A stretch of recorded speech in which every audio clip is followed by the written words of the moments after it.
The VPP Jaintia Hills units under the leadership of Organising Secretary VPP Dame Wanhi El Rimbai held a second meeting today with JHADC CEM Thombor Shivat in his office chamber to discuss the issue of JHADC employees' salaries. During the meeting, the VPP once again presented a memorandum to the CEM. Rimbai stressed the significance of the issue, highlighting that the council has received only 30 crore from the state government for salaries before bedding clump. The party assured that they would follow up on the matter to ensure a timely resolution.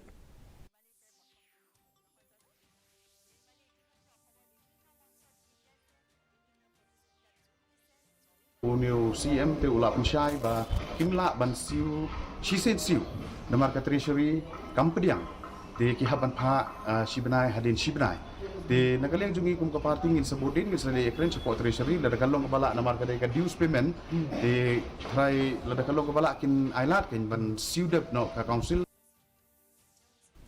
UDP President Met Ba Lingdo categorically denied